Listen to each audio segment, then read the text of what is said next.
সম্মানিত অতিথিবৃন্দ, আপনাদের দৃষ্টি আকর্ষণ করছি আজকে আমাদের এই অনুষ্ঠানের প্রধান অতিথি গণপ্রজাতন্ত্রী বাংলাদেশ সরকারের স্থানীয় সরকার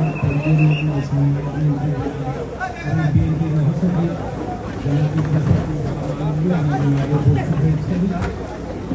আমরা সম্মানিত অতিথিবৃন্দ জানাচ্ছি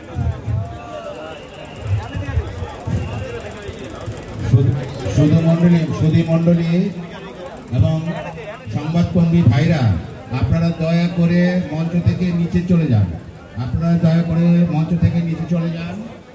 আমাদের অতিথিদেরকে আসন গ্রহণ করার জন্য সুযোগ দিন প্লিজ।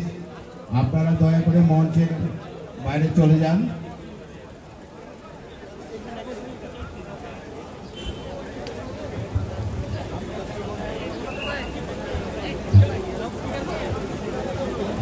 ভাই সাংবাদিক ভাইরা, আপনারা প্লিজ মঞ্চ থেকে নিচে চলে যান প্লিজ। অতিথিদেরকে আপনার মঞ্চে আসন গ্রহণ করার সুযোগ দিন প্লিজ।